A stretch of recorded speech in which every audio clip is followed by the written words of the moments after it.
Welcome, welcome. Cool that you're checking this out. My name is Daniel. I record myself practicing kind of corporate America general AI skill sets, and I record it so future versions of AI can use that data and help me learn a little easier. That's my story. Once a week, I've been doing a recap where I cover my goals from the previous week, my performance, and my plans for an upcoming week.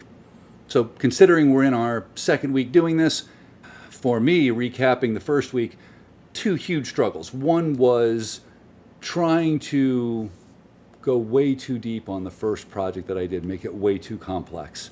The database that I'm building, I did not learn database-related skill sets, stuck on changing input parameters for what type of data is acceptable in what format. And the goal for this week was to simplify the process, be modular. If the goal is to learn about one piece of software or one process within software, stick to that one process. For me, not to go off and decide I'm going to hyper-focus on how cool would it be if I could take a screenshot, if I could just record myself taking notes and all that could go in and be immediately updated. That'd be great, but that's a lot more work. And it still didn't teach me the basics, which is have data in a database that is stored so that the language model can go in, get it, and use it in a timely fashion, and then update it and put it back. I love my terminology with that. That was the focus for this week. Fortunately, that worked fabulously. Taking a look at my notes here, the database was put together in a matter of a couple of hours.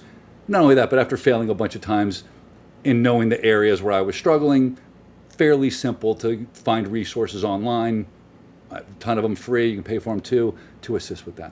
Second, the recording stuff was supposed to be this is a much cooler way to document this than keeping a logbook, right? In the end, honestly, that's why I chose this method. We're in a workforce now that's comfortable communicating electronically. That is a tremendous savings in time and money when it comes to limiting personal visits, when it comes to flexibility of hiring people that don't live around the corner from where you work. And a lot of talented employees choose flexibility as one of their prerequisites on the role that they take. So to be flexible as an organization, as long as people can communicate effectively through their screens with each other, through recording things for each other, what's the difference? A meeting's a meeting's a meeting.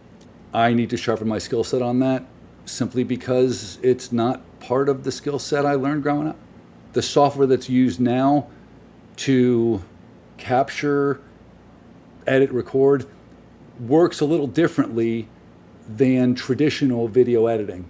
I'm not talking about cutting with a razor blade and then taping the film back together.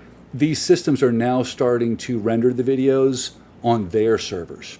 And that's a huge change. So edits happen really fast as opposed to spending a ton of money on your own home system and then waiting for your home system to try to manage this 4K video with a ton of pixels, which is just a ton of data, and it takes it a while. By the way, you're not using your internet or your computer for anything else while it's working because it's sucking all the bandwidth. Now, essentially what I'm doing with the software I'm using is I'm sending commands to that software company, and they are executing those commands on their server, and then they directly send it to my YouTube page. So I never have to have it run through my home system unless at the end I want to personally pull it off YouTube and record it and keep a hard copy.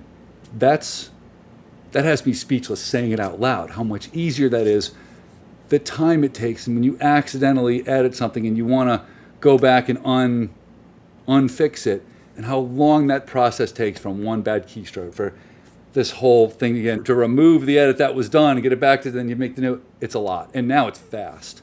Me not babbling like that, being modular, and not being at all focused on presentation style from a standpoint of graphics and whatever. I'm trying to speak clearly, obviously, and look at the camera. But from a standpoint of developing personalized data for future use, this is accomplishing it even if I did nothing else. And I'm quite confident that the slight bit of editing I have done, or the slight bit of little storyboards or in and out graphics. I'm going to continue not to use them much. And when I do use them, the fact it won't be the first, second, third time doing it is going to help. The final piece was almost contradictory. What about doing something that is consumable and interesting to people that might be able to connect with me, which is other people who are older, well into, if not the closing part of their corporate careers, who are struggling with adoption of AI, struggling with trusting AI, struggling with the understanding of not only what it's capable of, but the relevance of its capabilities to them.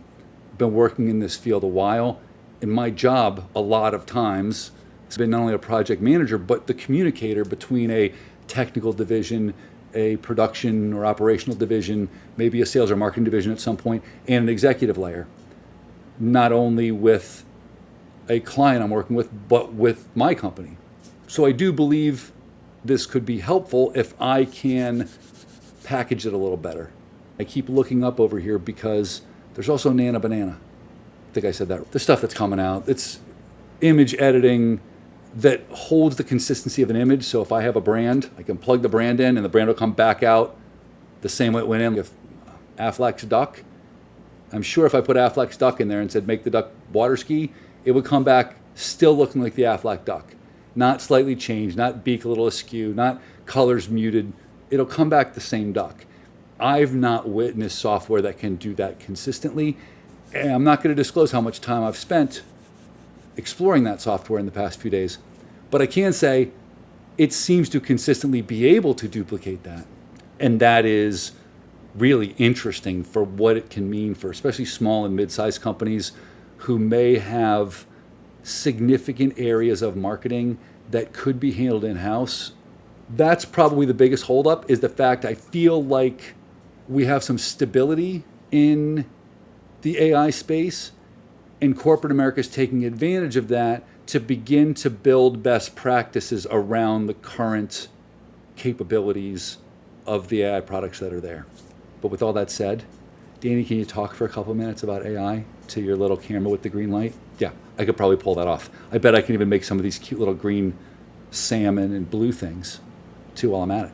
So for next week, let me focus on these three things right here, which is, can I put together a couple minutes on my experience, what I've seen out there, what's happening in the world with the AI tools, what they're doing, which ones would someone need to know if they jump company to company versus ones that are specific to a company or industry? Do I have any data behind this, or am I just talking out my butt?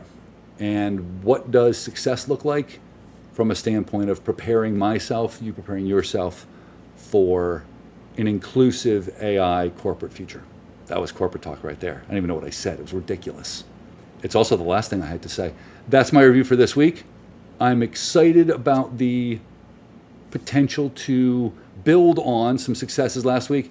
And also there is the caution involved with complexity really starts to magnify the ghosting, the errors, the inconsistencies that I find in a lot of AI results. And the best thing I've seen to improve that so far is incorporating RAG database type functionality to the model. That's what I'm hoping we get a chance to talk about next week when I do this. Until then, hope you're well, and I hope you're having a great time.